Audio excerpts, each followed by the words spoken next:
ಇವಾಗ ಬೆಂಗಳೂರಲ್ಲಿ ಮಾಡಿದಂತ ಕ್ರಿಸ್ಪಿ ಫ್ರೈಡ್ ಎಗ್ ನಾವು ರೆಸಿಪಿ ಹಾಕಿದ್ವಲ್ಲ ಅದನ್ನ ಇನ್ನೊಂದ್ಸಲ ಮಾಡ್ತಾ ಇದೀವಿ. ಅಮ್ಮಂಗೆ ಪ್ರಜ್ಜೆಗೆ ಅಪ್ಪಂಗೆಲ್ಲ ಮಾಡ್ಕೊಳ್ಳೋಣ ಅಂತ. ಯಾರು ಇಲ್ಲ, ಅವ್ರು ಬರೋಷ್ಟೊತ್ತಿಗೆ ಮಾಡಿಟ್ಟಿರ್ತೀವಿ. ಏನಂದ್ರೆ ಏನಾರು ಡಿಫ್ರೆಂಟ್ ಆಗಿ ತಿನ್ಬೇಕು ಅಂತ ಅಷ್ಟನೇ ಇದೆ. ಬಟ್ ಇದೇ ನಮ್ಗೆ ತೋಚಿದ್ದು. ಅಂದ್ರೆ ಇಲ್ಲಿ ಸಿಗೋಂತ ಐಟಮ್ಸ್ ಗೆ ಇದೇ ಮಾಡಕ್ಕಾಗೋದು. ಅದಕ್ಕೋಸ್ಕರ ಮಾಡ್ತಾ ಇದೀವಿ. ಒಂದ್ ಚೀಸ್ ಹುಡ್ಕಕ್ಕೆ ಎಷ್ಟು ಕಷ್ಟ ಆಯ್ತು ಊರಲ್ಲಿ ಗೊತ್ತಾ ನೀವು. ಹೀಗೆ ಪನ್ನೀರ್ ಅಂತೂ ಹುಡುಕ್ತಾನೆ ಇದೀವಿ, ಸಿಕ್ಕೇ ಇಲ್ಲ. ಪನ್ನೀರ್ ನಾಳೆ ಬೆಂಗಳೂರಿಗೆ ಹೋದ್ಮೇಲೆ ತಿನ್ಬೇಕು. ಪನ್ನೀರ್ ಅಷ್ಟು ದಿನದಿಂದ ತಿನ್ಬೇಕು ಅನ್ಕೊಂಡಿದೀನಿ, ಹಾಗೆ ಇಲ್ಲ.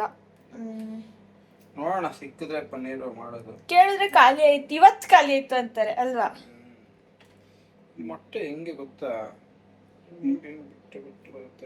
ಸುಲಿಬೇಕಾ? ಸುಲಿತೀವಿ.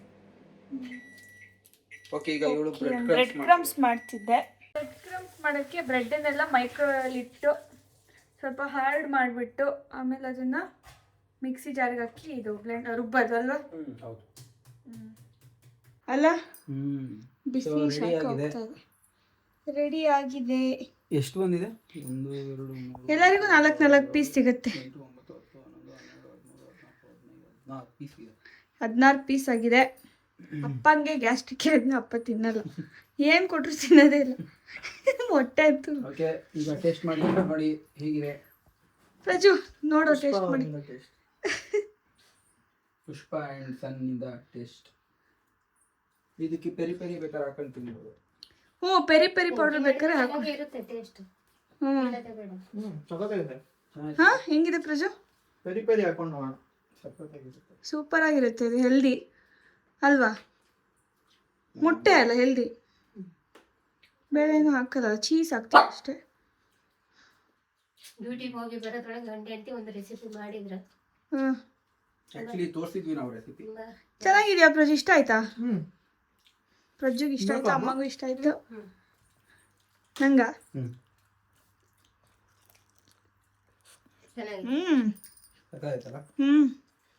ಓಕೆ, ಇನ್ನು ನೀವು ಅಷ್ಟೇ ಟ್ರೈ ಮಾಡಿ. ಇದು ರೆಸಿಪಿ ನಮ್ಮ ಚಾನಲಲ್ಲಿ ಇದೆ ಆಲ್ರೆಡಿ, ಅದ್ರ ಲಿಂಕು ನಿಮಗೆ ಕೊಡ್ತೀವಿ. ಸೊ ಇದು ಟ್ರೈ ಮಾಡಿ, ಟೇಸ್ಟ್ ಮಾಡಿ, ಚೆನ್ನಾಗಿರುತ್ತೆ. ಓಕೆ, ಇನ್ನು ನಾವು ಇದೆಲ್ಲ ತಿಂದ್ಬಿಟ್ಟು ಮತ್ತೆ ಸಿಗ್ತೀವಿ. ಅಪ್ಪಂಗೆ ಕೊಟ್ಟಿದ್ದೀವಿ. ಹೆಂಗಿದೆ ಅಪ್ಪ? ತುಂಬಾ ಚಂದ ಇದೆ. ಚೆನ್ನಾಗಿದ್ಯಾ? ತಿನ್ನಿ. ಇಷ್ಟ ಆಯ್ತು ಅಪ್ಪಂಗೆ. ತಿನ್ನಿ. ಇಲ್ಲೇ ಅಡುಗೆ ಎಲ್ಲ ಮಾಡೋದು. ಸೊ ಇಲ್ಲೆಲ್ಲ ಫುಲ್ಲು ನೀಟಾಗಿ ಕ್ಲೀನ್ ಮಾಡಿದ್ದಾರೆ. ಇನ್ನು ಸ್ವಲ್ಪ ಏನು ಹಾಕ್ಬೇಕಮ್ಮ? ಸ್ವಲ್ಪ ಸಗಣಿ ಎಲ್ಲ ಬಳಿತಾರೆ ನೆಲಕ್ಕೆ. ಹೌದು, ನೀಟಾಗಿ ಕ್ಲೀನ್ ಮಾಡ್ತಾರೆ. ಸೊ ಯಾವಾಗಲೇ ಎಷ್ಟು ಗಲೀಜಾಗಿತ್ತು ಗೊತ್ತಾ, ನೀಟಾಗಿ ಮಾಡಿದ್ದಾರೆ ಕ್ಲೀನು. ಪಟ್ಟ ಅಂತ ಮಾಡಾಕ್ಬಿಟ್ರು. ಇಲ್ಲೆಲ್ಲ ಒಲೆ ಇತ್ತು, ಒಲೆ ಎಲ್ಲ ತೆಗ್ದು ಇಲ್ಲಿ ಒಲೆ ಹಾಕ್ತಾರ ಅನ್ಸುತ್ತೆ. ಸ್ಟವ್ ಎಲ್ಲ ಅಲ್ಲಿ ಮೂಲೆಯಲ್ಲಿ ಹಾಕೋದು ಸರಿ. ಒಲೆ ನೋಡಿ ಹಿಂಗೆ ಹಾಕಲ್ಲ, ನೀಟ್ ಇನ್ನೂ ಕ್ಲೀನ್ ಮಾಡ್ಬಿಟ್ಟು ಸಗಣಿ ಎಲ್ಲ ಮಾಡಿಬಿಟ್ಟು ನೀಟ್ ಮಾಡಿ ಚೆನ್ನಾಗಿರುತ್ತೆ. ಇಲ್ಲಿ ನೋಡಿ ಪ್ರಜ್ಜು ಫುಲ್ ಡೀಪ್ ಕ್ಲೀನಿಂಗ್ ಮಾಡ್ತಾ ಇದ್ದಾನೆ. ಏನ್ ಕ್ಲೀನ್ ಮಾಡ್ತಿದ್ಯೋ, ಏನೇನ್ ಮಾಡಿದ್ಯೋ ಇವತ್ತು ಬೆಳಗ್ಗೆಯಿಂದ? ಡ್ರೆಸ್ಸಿಂಗ್ ಟೇಬಲ್, ಟಿವಿ ಸ್ಟ್ಯಾಂಡ್ ಎಲ್ಲ ಡಸ್ಟ್ ಹೊಡಿತಾ ಇದ್ದೀನಿ. ಎಲ್ಲ ಬರೀ ಕ್ಲೀನಿಂಗ್. ಡೆಟಾಲ್ ಹಾಕೊಂಡಿದ್ಯಾ? ನೋಡೋದು. ಡೆಟಾಲ್ ಹಾಕ್ಬಿಟ್ಟು ಎಲ್ಲ ಒರೆಸ್ತಾ ಇದ್ದಾನೆ. ಬಾಗಿಲು, ಆಮೇಲೆ ಡ್ರೆಸ್ಸಿಂಗ್ ಟೇಬಲ್ಲು, ಟಿವಿ ಸ್ಟ್ಯಾಂಡು ಎಲ್ಲ ಕ್ಲೀನ್ ಮಾಡ್ದ. ಇನ್ನೇನೇನು ಬ್ಯಾಲೆನ್ಸ್ ಇದೆ ಅಷ್ಟೇ. ಫ್ರಿಡ್ಜ್ ಕ್ಲೀನ್ ಮಾಡೋಕ್ಕಿದೆ ಇನ್ನು, ಅದು ನಾನೇ ಮಾಡ್ತೀನಿ ಬಿಡು ಅಲ್ವಾ. ಇನ್ನು ಫ್ರಿಡ್ಜ್ ಕ್ಲೀನ್ ಮಾಡಬೇಕು. ಇಲ್ಲಂತೂ ಫುಲ್ ಕ್ಲೀನ್ ಆಯಿತು. ಇನ್ನಿಲ್ಲಿ ಅರೇಂಜ್ ಮಾಡಿದ್ರೆ ಆಯಿತು. ಇಲ್ಲಿ ಕಾರ್ ನಿಲ್ಲಿಸ್ತಿದ್ವಿ, ಜಾಗ ಕ್ಲೀನ್ ಆಗಿದೆ. ಧೋನಿ ಹೊರಗೆ ಹೋಗ್ಬಾರ್ದು. ಚಪಾತಿ ಮಾಡ್ತಿದ್ದಾಳೆ.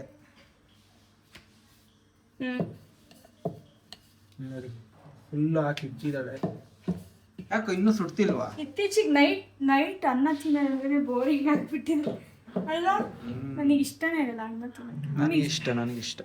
ಅವ್ರಿಗೆ ಇಷ್ಟ. ಅವ್ರು ಚಪಾತಿ ತಿನ್ನೋದು ಅನ್ನ ತಿಂತಾರೆ.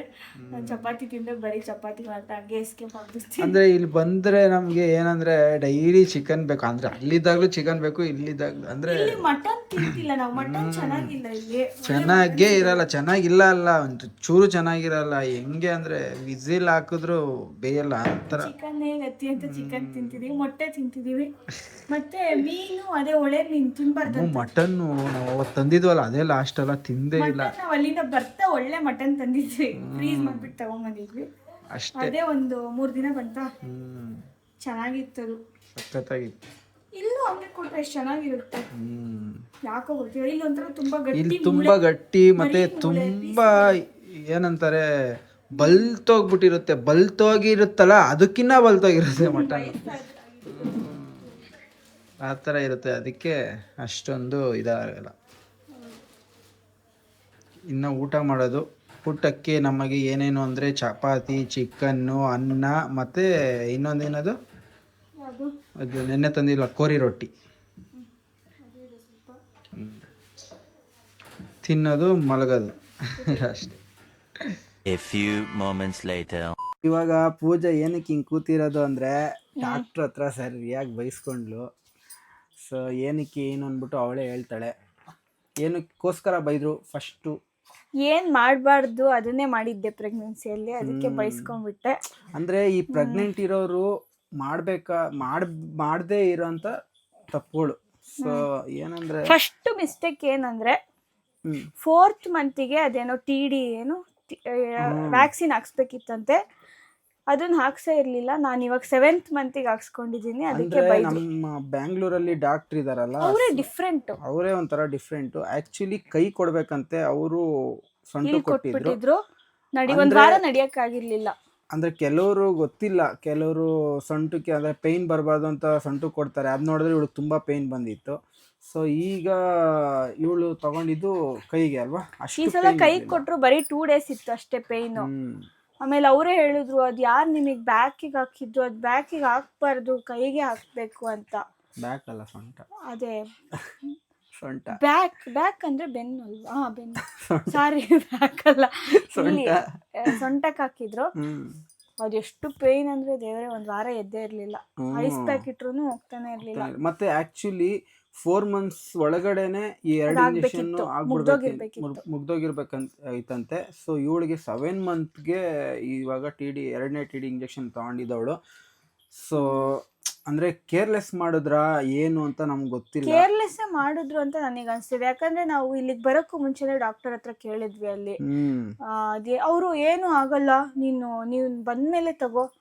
ನಾವ್ ಹೇಳಿದ್ವಿ ನಾವು ಬರೋದ್ ಲೇಟ್ ಆಗುತ್ತೆ ಅಂತ, ಆದ್ರೂ ಪರವಾಗಿಲ್ಲ, ಏನಾಗಲ್ಲ, ಈಗೇನು 7th ಮಂತ್ ತಾನೆ, ಪರವಾಗಿಲ್ಲ. ಆಕ್ಚುಲಿ ನಾವು ಲಾಸ್ಟ್ ಇದಕ್ಕೆ ಹೋಗಿದ್ವಲ್ಲ, ಏನದು ಚೆಕಪ್ಗೆ, ಆಗ್ಲೇ ಕೊಡ್ಬೇಕಿತ್ತು ಮೇಡಮ್. ಆಗ್ಲೂ ಕೊಡ್ಲಿಲ್ಲ. ಏನಕ್ಕೆ ಅಂದ್ರೆ ಅವರು ನಾವು ಊರ್ಗ್ ಹೋಗ್ತಾ ಇದೀವಿ ಅಂತ ಹೇಳಿದ್ವಿ. ಊರ್ಗ್ ಹೋಗಿ ಬಂದ್ಮೇಲೆ ತಗೋ, ಇದು ಏನದು 100 rupees ಇಂಜೆಕ್ಷನ್ ಇದೆ, 2000 ಇದೆ, 3000 ಇದೆ ಅಂತ ಏನೇನೋ ಹೇಳಿದ್ರು. ಆಮೇಲೆ ಬೇಡ ಮೇಡಮ್ 100 ಕೊಡಿ, ಎಲ್ಲಾರ್ಗು ಇವಾಗ ಗೌರ್ಮೆಂಟ್ ಇಂದಾನು 100 rupees ಕೊಡೋದು TD ಇಂಜೆಕ್ಷನ್.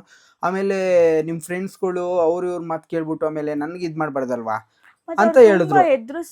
ಪ್ರತಿ ಇದಕ್ಕೂ ತುಂಬಾ ಹೆದರ್ಸ್ಬಿಟ್ರು ಆ ಡಾಕ್ಟರ್. ಅಲ್ಲ ನಿಜವಾಗ್ಲೂ. ಮತ್ತೆ ಅಲ್ಲ, ಡಾಕ್ಟ್ರ್ ಬಗ್ಗೆ ನಾವು ಕಂಪ್ಲೇಂಟ್ ಮಾಡಕ್ ಕೂತಿಲ್ಲ ಇಲ್ಲಿ. ಸೊ ನಾವ್ ಹೇಳ್ತಿರೋದೇನಂದ್ರೆ, ಪ್ರೆಗ್ನೆಂಟ್ ಅಂದಾಗ, ಪ್ರೆಗ್ನೆಂಟ್ ವುಮೆನ್ಸ್ ಅಂತ ಇದ್ದಾಗ ತುಂಬಾ ಕೇರ್ಫುಲ್ ಅಂತ ಹೇಳ್ತಾರಲ್ವಾ. ಒಂದು ಮಗು ಹೊಟ್ಟೆಲಿರುತ್ತೆ, ಆ ಮಗು ಹೊಟ್ಟೆಲಿದ್ದಾಗ 4 ತಿಂಗಳೊಳಗಡೆ 2 TD ಇಂಜೆಕ್ಷನ್ ಆಗ್ಬೇಕು ಅಂತ ಇದೆ ಪ್ರೊಸೀಜರ್ ಅಲ್ಲಿ. ಅದು ಅಲ್ಲದೆ ನನಗೆ ಸ್ವಲ್ಪ ಇಮ್ಯುನಿಟಿ ಪವರ್ ಬೇರೆ ಸ್ವಲ್ಪ ಕಡಿಮೆ ಇದೆ. ಯಾವಾಗ್ಲೂ ಹುಷಾರಿಲ್ದೇ ಇದ್ರೆ ಜಾಸ್ತಿ ದಿನ ಇರುತ್ತೆ.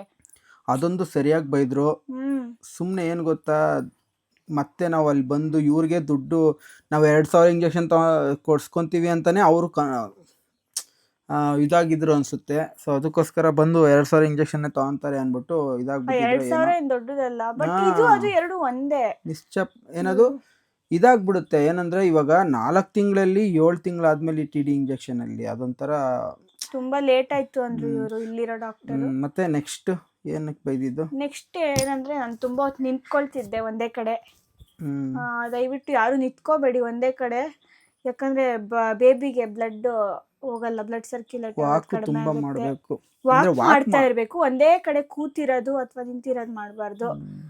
ಇವಾಗ ನಿಂತ್ಕೊಂಡು ಏನಾದರೂ ಕೆಲಸ ಮಾಡ್ತಾ ಇದ್ರು ಒಂದೇ ಕಡೆ ನಿಂತಿರಬೇಡಿ, ಅದನ್ನು ಸ್ವಲ್ಪ ಬಿಟ್ಟು ಒಂದು ಆ ಕಡೆ ಒಂದ್ಸತಿ ಓಡಾಡ್ಬಿಟ್ಟು ಆಮೇಲೆ ಮತ್ತೆ ಹೋಗಿ ಮಾಡಿ ಅಂತ ಹೇಳಿದ್ರು. ನಿಂತು ಫುಲ್ಲು ಬ್ಯಾಕ್ ಪೇನ್ ಬಂದ್ಬಿಟ್ಟಿತ್ತು ನನಗೆ ಅಲ್ವಾ. ಹೌದು, ಎಲ್ಲೂ ಹೊರಗೆ ಹೋಗೋಕ್ಕಾಗ್ತಿರ್ಲಿಲ್ಲ, ಎಲ್ಲೋದ್ರೂ ಒಳ್ಳೆ ಅಳು ಬರೋಷ್ಟು ಬ್ಯಾಕ್ ಪೇನ್ ಬರ್ತಿತ್ತು. ಹೌದು. ಮತ್ತೆ ನೆಕ್ಸ್ಟ್ ಏನಂತ ಹೋಯ್ದ್ರು? ನೆಕ್ಸ್ಟ್ ಏನಂದ್ರೆ ನಾನು ನೀರೇ ಕುಡಿತಿರ್ಲಿಲ್ಲ. ಹೌದು, ಆ್ಯಕ್ಚುಲಿ ನಾನಂತೂ ಸಿಕ್ಕಾಪಟ್ಟೆ ನಾನು ಬೈತಿದ್ದೆ, ಬರೀ ಡಾಕ್ಟ್ರೇ ಅಲ್ಲ ನಾನು ಸಿಕ್ಕಾಪಟ್ಟೆ ಬೈತಿದ್ದೆ ಅವಳಿಗೆ.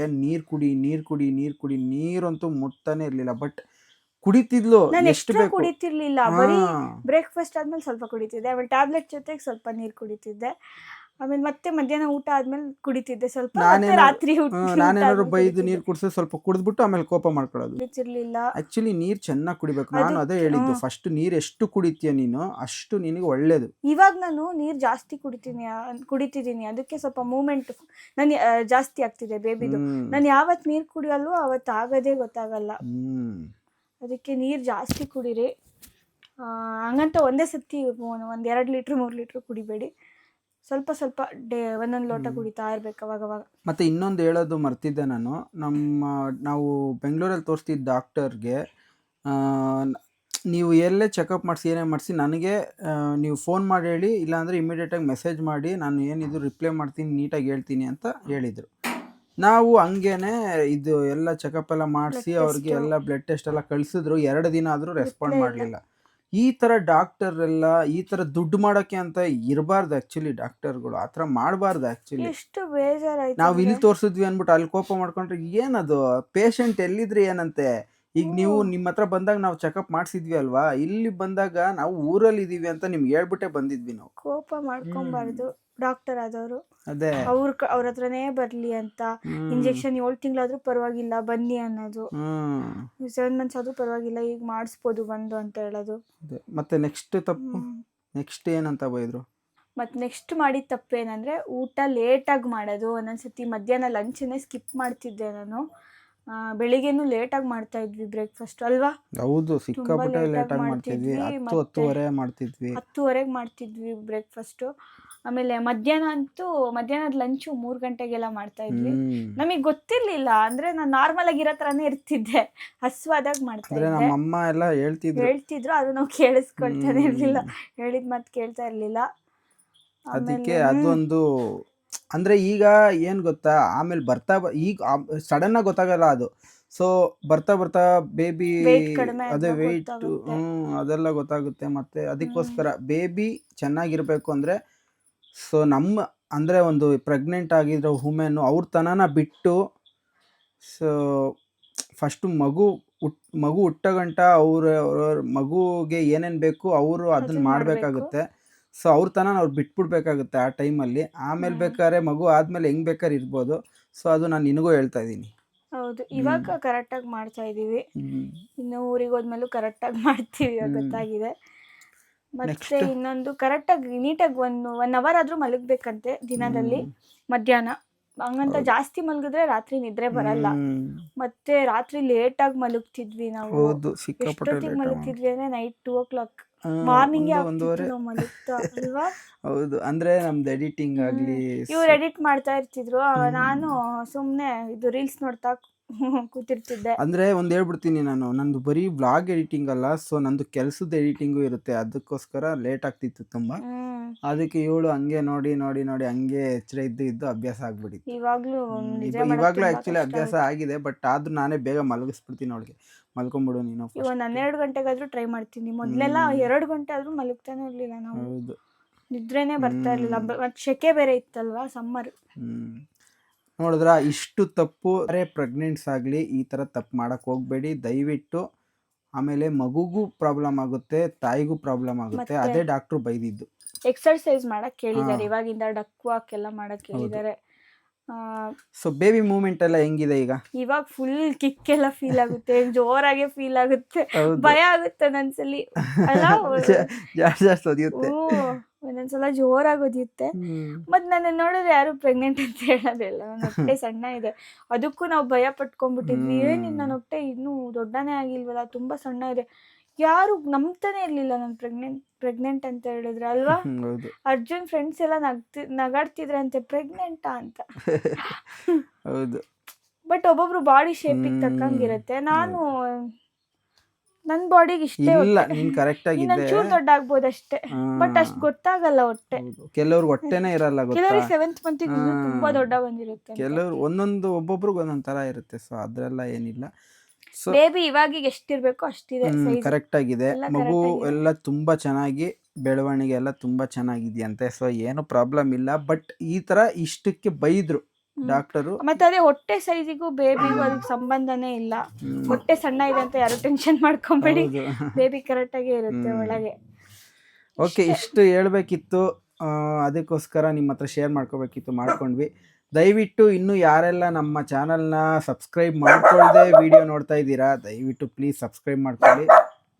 ಬೆಲ್ಲ ಬಾಯ್ ಸಬ್ಸ್ಕ್ರೈಬ್ ಮಾಡ್ಕೊಳ್ಳಿ ದಯವಿಟ್ಟು. ನಮ್ಮ ಜೇನುಗೂಡು ಚಾನಲ್ಲು ಮತ್ತು Venki Pooja vlogs and recipe YouTube channel ಎರಡನ್ನೂ ಸಬ್ಸ್ಕ್ರೈಬ್ ಮಾಡಿಕೊಂಡು ನಮ್ಮ ವಿಡಿಯೋನ ನೋಡಿ ದಯವಿಟ್ಟು ಪ್ಲೀಸ್. ನೀವೊಂದು ಸಬ್ಸ್ಕ್ರೈಬು ನಮಗೆ ತುಂಬ ಇಂಪಾರ್ಟೆಂಟು, ಅದಕ್ಕೋಸ್ಕರ. ನಿಮಗೆ ಯಾವ ಥರ ವಿಡಿಯೋ ಬೇಕು ಅಂತ ಕೇಳಿ. ನಮಗೆ ಗೊತ್ತಿಲ್ಲ ನಿಮಗೆ ಬೋರ್ ಆಗ್ತಿದೆಯೋ ಏನೋ ಅಂತ ನಮ್ಮ ವಿಡಿಯೋ ನೋಡೋಕ್ಕೆ ಬೋರ್ ಆಗ್ತಿದೆಯೋ ಗೊತ್ತಿಲ್ಲ. ನೀವು ಹೇಳಿ, ನೀವು ಸಜೆಸ್ಟ್ ಮಾಡಿ ಈ ಥರ ಮಾಡಿ ಅಂತ, ಆ ಥರ ಮಾಡ್ತೀವಿ. ದಯವಿಟ್ಟು ಸಬ್ಸ್ಕ್ರೈಬ್ ಮಾಡಿ. ಓಕೆ, ಈ ವಿಡಿಯೋನ ನಾವು ಇಲ್ಲಿಗೆ ಎಂಡ್ ಮಾಡ್ತೀವಿ. ನೆಕ್ಸ್ಟ್ ಇನ್ನೊಂದು ಒಳ್ಳೆ ವ್ಲಾಗಲ್ಲಿ ಸಿಗ್ತೀವಿ. ಅಲ್ಲಿವರೆಗೂ take care, bye bye, love you all. Bye bye.